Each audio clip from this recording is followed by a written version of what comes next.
देखिए, बरसात के मौसम में तो सर्पदंश की संख्या बहुत ज़्यादा हो जाती है और आए दिन इतने सारे मरीज आते हैं सर्पदंश के कि जिनको हम लोग जो है ठीक करते हैं इंजेक्शन देके।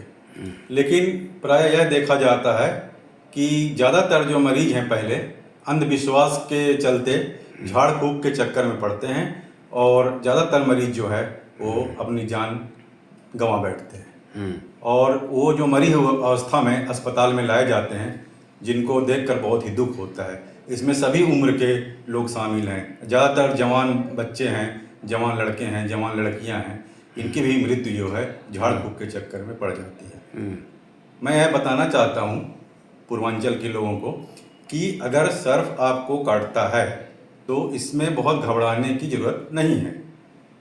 पहला तो आप प्राथमिक उपचार ये करना है कि अगर जहाँ सर्प काटा है उससे 5 सेंटीमीटर ऊपर लगभग हल्का एक बंधन बांध दें। जो भी मिले, रुमाल मिले, घास मिले या धागा मिले, रस्सी मिले, जो भी मिले आसपास तुरंत जो वस्तु मिलती है उससे उसको बांध दें 5 सेंटीमीटर ऊपर। और दूसरा गांठ जो है उस पहले गांठ से 5 सेंटीमीटर ऊपर बांध दें।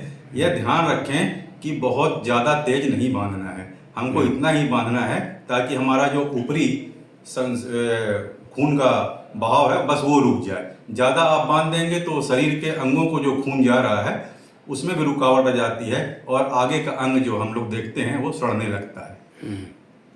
पहले तो आप भय मुक्त रहिए और दूसरी बात ये जानिए कि ज़्यादातर सांप जो है वो जहरीले नहीं होते हैं। कुछ ही सांप अपने यहाँ जहरीले हैं, खास जैसे कि करैत है और कोबरा है जिसको नाग कहते हैं, या यहाँ आम भाषा में घेंगुअन सांप भी बोलते हैं। और तीसरा होता है वाइपर, कौड़िया सांप। तो वाइपर तो बहुत कम मिलता है, लेकिन हमारे यहाँ ज़्यादातर जो मरीज आते हैं वो करैत के आते हैं और ये नाग के आते हैं। तो इसमें जो ये इस बात पर निर्भर करता है कि अगर आपको जहरीला सांप काटा है तो कोई जरूरी नहीं कि आप में जहर फैले, क्योंकि वो निर्भर करता है कि आपको सांप किस समय काटा है। अगर मान लीजिए अभी सांप जो है किसी चूहे का, किसी मेढक का या अपने भोजन का शिकार किया है, उस समय उसकी पित्त की जो जहर की थैली होती है वो खाली हो जाती है। अगर उसके तुरंत बाद आपको काटेगा तो आप में जहर नहीं जाएगा, आपके शरीर में आप सुरक्षित रहेंगे एकदम। तो ज़्यादातर लोगों में ये भ्रम फैल जाता है कि जैसे कुछ लोग ऐसे गए, सांप काटा है, झाड़ फूक के लिए गए तो बोले ठीक हो गए। ठीक नहीं हो गए, उसमें जहर ही नहीं रहता है। अगर सांप का शरीर सांप के जहर जो है वो शरीर में फैल चुका है तो अगर आप इलाज नहीं करते हैं तो उसमें मौत जो है निश्चित है। ज़्यादा देर न करें, इसमें तुरंत अपने नज़दीकी अस्पताल में जाने का कोशिश करें और वहाँ से डॉक्टर की सलाह के अनुसार ही अपना इलाज करवाएं। दूसरी बात मैं ये कहूँगा कि इसमें जैसे लक्षण होते हैं, ज़्यादातर जो लक्षण होते हैं इसमें हमारे यहाँ जो करैत या नाग जो काटता है उसमें 2 दांतों के निशान दिखाई देते हैं या कभी कभी एक दांत के ही निशान कटे हुए भाग में दिखाई देते हैं। तो इसमें हमारी जैसे कि पेट में दर्द होना, सांस का रुकना, थूक घोटने में या भोजन घोटने में दिक्कत होना, सांस लेने में दिक्कत होना, और सबसे मुख्य लक्षण जो है वो आंख जो ढप जाती है, पलकें हम ऊपर नहीं खोल पाते हैं और मरीज नशा नशा में महसूस होता है। यही अवस्था होती है, धीरे धीरे सांस रुकने लगती है और अचानक मरीज की मृत्यु हो जाती है। कुछ मरीज तो ऐसे आते हैं जो एकदम आखिरी अवस्था में आते हैं सांस में, जिसको हम लोग जो है वेंटिलेटर पर रखते हैं और वो पूरी तरह से बचाए जाते हैं। और दूसरी बात ये कि मैं ये कहूँगा कि जो भी सांप काटते हैं वो आपको बताया कि ये भी जरूरी नहीं है कि वो कितना जहर आपके शरीर में दिए, इसके ऊपर भी डिपेंड करता है। अगर बहुत थोड़ा जहर दिए हैं तो जरूरी नहीं है कि आपकी मृत्यु हो।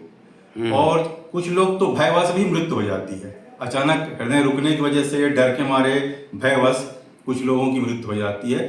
तो मैं यही कहूँगा कि इसमें भय में ना पड़ें और अस्पताल तुरंत आएँ, डॉक्टर की सलाह लें। इसका एक ही इलाज है कि या तो हम लोग वेंटिलेटर पर रखते हैं और साथ में सांप के जहर काटने वाला जो इंजेक्शन है वो दिया जाता है, जिससे मरीज जो है पूर्णतया ठीक हो जाते हैं। तो सर फिर भी लोग जो है झाड़ फूक के चक्कर में पड़ जाते हैं, क्या लोग जागरूक नहीं है या फिर जागरूक नहीं है और इस पर किसी का ध्यान भी नहीं जाता है। और प्रशासन का भी ध्यान नहीं जाता है। लोग झाड़ फूक करवाते रहते हैं, मारते रहते हैं, लेकिन कोई जो है इस पे ध्यान नहीं देता है। या तो धर्म के का समझिए या अंधविश्वास के चलते इस पे लोग जो है बहुत ध्यान नहीं देते हैं। तो क्या करना चाहिए सर ऐसे में? मेरा यही निवेदन है कि अंधविश्वास के चक्कर में ना पड़े, क्योंकि कोई भी बीमारी हो, ऐसा नहीं मैं कह रहा हूँ कि कोई सांप ही हो, सामान्यतः लोग बहुत बीमारियों को अंधविश्वास के चक्कर में झाड़ फूक करवाते हैं।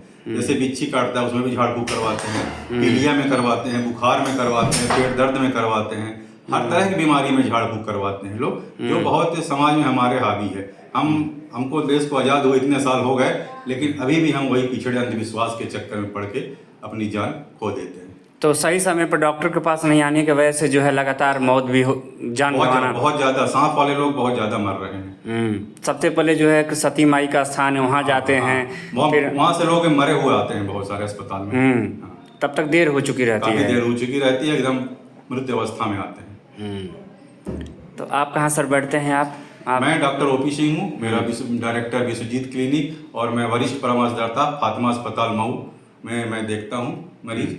और हमारे फातिमा अस्पताल में सांप के शायद ही अगर मरीज टाइम से आ जाए तो शायद ही कोई मरीज मरता हो। सभी मरीजों को हम लोग लगभग 99% बचा लेते हैं।